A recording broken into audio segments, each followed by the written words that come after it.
नमस्कार मंडळी, आम्ही मालवणी या चॅनलवर आपले मनापासून स्वागत आहे। हे बघा, आज मी मस्त आपणास वाळवणी पदार्थात साबुदाणा चकली करून दाखवणार आहे। तुम्ही स्टिक पण करू शकता, चकली पण करू शकता। तर चला तर आपण आता ही रेसिपी पाहायला घेऊया। मस्त अशी चकली झालेली आहे।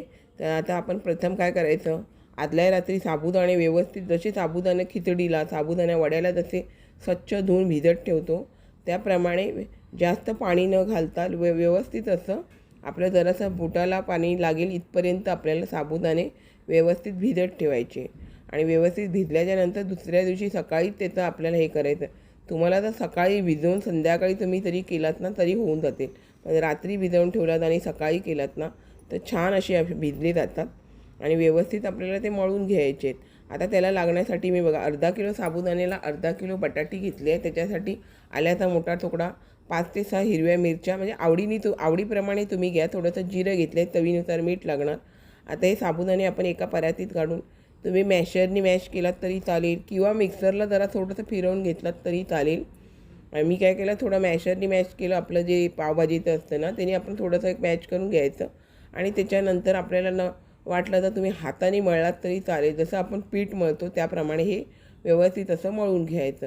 कारण काय माहिती, आपण जे चकलीच्या सोऱ्यामध्ये घालतो ते व्यवस्थित पडलायला पाहिजे, पण साबुदाणे दाणे थोडे दिसले ना तर ते साबुदाणा चकली वगैरे दिसायला छान दिसते। तुम्हाला जर साबुदाणे दाणे दिसले नाही तर तुम्हाला मिक्सरमध्ये वाटून तरी बारीक केलात तरी चालेल, पण दिसायला छान दिसते साबुदाणे दाणे दिसले ना। पण त्यातले अर्धे आपल्याला साबुदाणे मोडायचे आहेत आणि अर्धे तसेच ठेवायचे आहेत।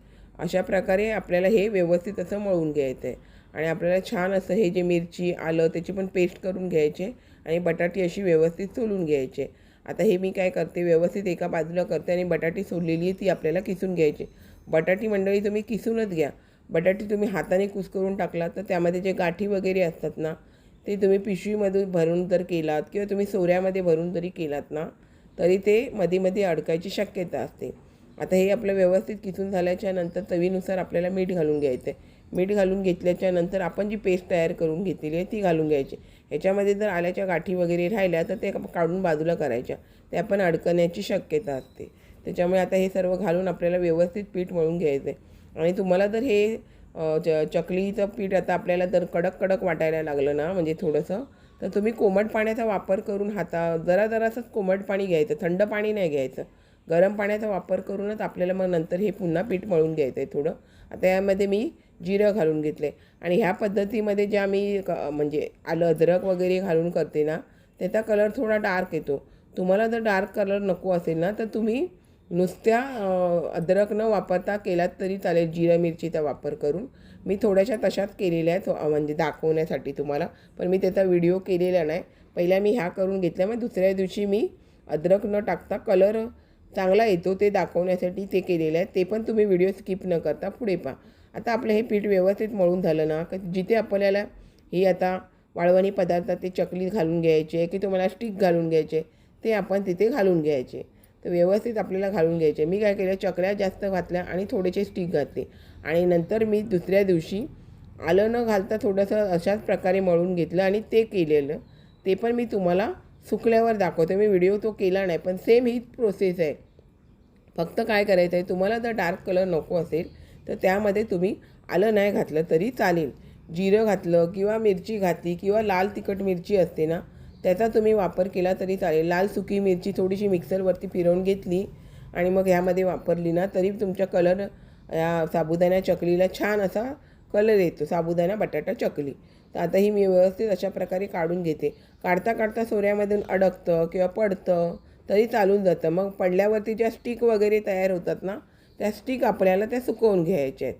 असंच नाही की पूर्ण असं व्यवस्थित येणार आहे, चकलीची चकली पडणार आहे। आणि तुम्हाला जर पूर्ण व्यवस्थित हवं झालं तर साबुदाणा तुम्ही जो भिजत घातलेला असतो तो तुम्हाला मिक्सरमधून हे करायचं आहे, बारीक करून घ्यायचा, किंवा तुम्ही अशा प्रकारे ते पीठ मळलेलं असतं किंवा साबुदाणा चांगला शिजवून त्याच्यानंतर बटाटीचा वापर करून मग तुम्ही अशा पद्धतीमध्ये तुम्हाला मग असे जे सोऱ्यामधून जे पडले जातात मग त्याचे तुकडे होतात, तुकडे खायला एक नंबर लागतात। मी ह्याच वर्षी चकलीचा वापर करून चकली बनवते सोऱ्याचा वापर करून, नाहीतर गेल्या वेळेला मी पूर्ण स्टिकच बनवलेल्या होत्या गेल्या वर्षी। ह्या वेळेला मी चकली बनवते आणि थोड्याचे स्टिक बनवणार आहे। म्हणजे तुमच्या आवडीनुसार तुम्ही काही बनवलात तरी चालेल. आणि अशा हे बघा मी चकल्या बनवल्या, थोडं राहिले त्याचे मी स्टिक केलेले आहे. आणि मी आलं न वापरता थोडंसं व्हिडिओ नाही केला, पण आलं न वापरता थोड्या मी स्टिक बनवल्या, कारण जेणेकरून मला तुम्हाला दाखवायचं होतं आलं न वापरता कलर पण व्यवस्थित असा येतो आहे. ते हे बघा चकली, आणि हे आपलं एक दिवस घरात सुकत घालून 2 दिवस आपल्याला उन्हात सुकून घालून छान असे कलर बघा कसा आलं घातल्यामुळे कलर असा होतो. आणि हे जे मी दाखवते ह्याच्यामध्ये मी आल्याचा वापर केलेला नाही, फक्त जिरं आणि हिरवी मिरची, त्याच्यामुळे ह्यामध्ये कलरमध्ये फरक पडतो. पण थोडंसं आलं घातलं ना तर ह्या आपल्या ज्या चकल्या बनवल्या आहेत ना ह्याला छान अशी चव येते. तुम्हाला ह्या चकल्या पावसाळ्यामध्ये, गणपतीपर्यंत, थंडीमध्ये ह्या खायला खूप भारी लागतात. गरमीमध्ये, उन्हाळ्यामध्ये असे वाळवणी पदार्थ खाऊन उपयोग नाही. थंडीमध्ये, पावसाळ्यामध्ये असे खायला छान वाटतात. तर आता आपल्याला हे चांगले मी सुकवून घेतलेले आहेत. तुम्ही 3-4 उन्हात जसे सुकवला ना तेवढे तुमचे वर्षभर चांगलं राहणार. तेल तापल्याच्या नंतर आपण घालून घ्यायची आणि नंतर मग आपल्याला बाकीचे जे काय आहे ते सोडून घ्यायचे. आणि एकदा तेल तापलं ना तर मंडळी थोडंसं जरा बारीक करून घ्यायचं, कारण काय होतं माहिती आहे, मग वरचा भाग भाजला जाणार आणि आतली बाजू भाजली जाणार नाही, मग त्याला कुरकुरीतपणा येणार नाही.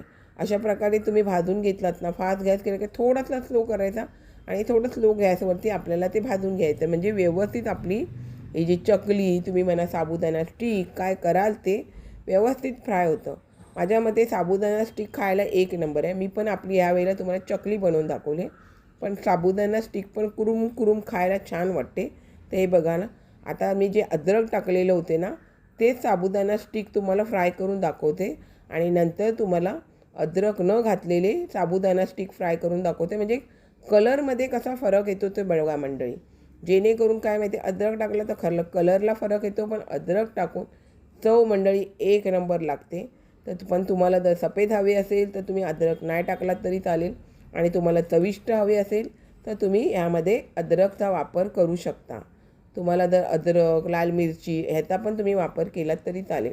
तर आता हे अशा प्रकारे बघा, हे मी जे अद्रक टाकलेले होते ते फ्राय करून घेतले. आता ज्याला मी अद्रक नाही वापरलेलं ते फ्राय करून घेते आणि त्याचा कलर बघा, आणि ते पण किती व्यवस्थित असे छान फुलले जातात आणि खायला पण कुरुम कुरुम लागतात. तुम्हाला नंतर जर तुम्ही तळून झाल्याच्या नंतर तुम्हाला जर थोडंसं मिरची पावडर किंवा थोडासा चाट मसाला टाकून जरी खाल्लात ना तरी कुरकुऱ्यासारखे खायला एक नंबर लागतात. तर तुम्ही अशा प्रकारे मंडळी नक्की करा. साबुदाणा बटाटा स्टिक एक नंबर झालेली आहे. तुम्हाला अद्रक वापरायचं आहे तर तुम्ही अद्रक वापरा, नाही वापरलात तरी चालेल. तुम्ही ज्या पद्धतीत तुम्हाला करायचं असेल तर करा. तुमच्या मुलांना हे आवडतील. जर मुलांना आता उन्हाळी सुट्टी पडत असेल, जर तुम्हाला असं वाटत असेल कुरकुऱ्यासारखं तुम्ही करून दिलात, तर तुम्ही त्याच्यावरती थोडासा चाट मसाला, थोडीशी मिरची पावडर, थोडीशी जर असं नावाला मीठ तर आपण घातलेलं पण थोडंसं मीठ असं तुम्ही टाकून दिलात तर मुलं आवडीने खातील. नक्की करा मंडळी. तर हे बघा मंडळी, मी छान आपणास साबुदाणा बटाटा चकली थोडेसे स्टिक का होईना करून दाखवलेले आहेत. अशाच नवनवीन रेसिपी किंवा इतर व्हिडिओसहित मी आपणास कायम भेटतच असते. आपण माझ्या चॅनलला लाईक, शेअर, सबस्क्राईब, हाईप करायला विसरू नका आणि बाजूचं बेल आयकॉन बटन पण क्लिक करा, जेणेकरून आपणास ह्या माझ्या चॅनलचे नोटिफिकेशन मिळतील आणि आपल्याला प्रथम व्हिडिओ पाहायला मिळेल. चला तर आता मस्त खा आणि स्वस्त राहा. आणि आपण माझे व्हिडिओ पाहता त्याबद्दल मंडळी मनापासून खूप खूप धन्यवाद.